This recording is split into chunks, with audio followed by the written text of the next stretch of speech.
কক্সবাজারের ঈদগাঁও চান্দের কোনার সৌদি প্রবাসী শফি আলমের স্ত্রী রেহানা বেগমের বসতবাড়ির প্রধান গেটে ভাঙচুর ও হামলা করেছে দুর্বৃত্তরা। এ সময় কেউ হতাহত না হলেও বাড়ির ঘেরাবেড়া নষ্ট করে দিয়েছে বলে অভিযোগ করেন ভুক্তভোগী। জিবা আব্দুল হালেক সেনাবাহিনীত গিয়ে ইবাইয়া আয়রে মানে 10:30টায় রাত এশারের নমাজের পরে আয়রে আর দরজা জালনা দরজা টিনের গেটে ঠাড়িয়রে মানে আয় যখন নেলি আর হুমকি দিয়ে মানে মাইদ্যর করতে সারি তারা। মামলার এজাহার সূত্রে জানা যায়, চান্দেরকোনার সৌদি প্রবাসী শফি আলমের স্ত্রী রেহানা বেগমের উপর হামলা চালায় একই এলাকার শাহ আলমের পুত্র আব্দুল খালেক ও তার ভাই আব্দুল্লাহ। এ সময় তার বসতবাড়ির প্রধান গেটও ভাঙচুর করা হয় বলে উল্লেখ করা হয়। ইতিপূর্বে আরও কয়েকবার হামলা ও ভাঙচুরের ঘটনা ঘটিয়েছিলেন তারা। এই ধরনের অতর্কিত হামলায় প্রাণ নাশের আতঙ্ক রয়েছে বলেও জানান এই প্রবাসী পরিবার।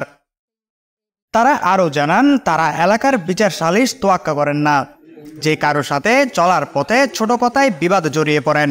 এমনকি তাদের বিরুদ্ধে সমাজের সালিশকাররা প্রতিবাদ করলে তাদেরকে মামলার হুমকি সহ তাদের বিরুদ্ধে সামাজিক যোগাযোগ মাধ্যমে বিভিন্ন কুরুচিপূর্ণ মন্তব্য পোস্ট করেন।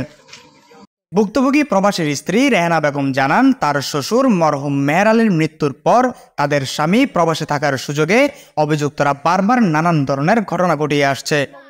তারা স্থানীয় সালিশকারদের বিচার না মেনে তার উপর জোর জুলুম চালিয়ে যাচ্ছে। এ সময় তিনি স্থানীয় প্রশাসনের সহায়তা কামনা করেন এবং একটি ন্যায় বিচারের প্রার্থনা করেন।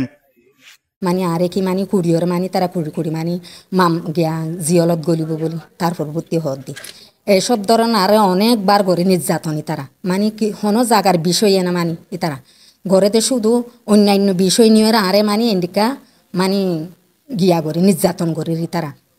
আর তখন বড় ছেলে নাই এই বিষয় নিয়ে তারা যদি আরে সব সময় এন্ডিকা নির্যাতন করলে তো ইয়ানোর বিষয় এখন কি করা যায়। এখন দেশের লোকজনের বিচার নমানেরই তারা আইনের বিচার মানিত না স্যার, তো আইন প্রশাসনের তো কি চাই বিচার চাই।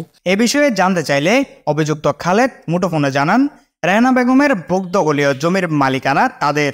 এই বিরোধীয় জায়গাটির মামলা কোর্টে চলমান রয়েছে। উক্ত জায়গায় একটি গাড়ি রাখার সূত্রে কথা কাটাকাটি হয়, এর চেয়ে বেশি কিছু না।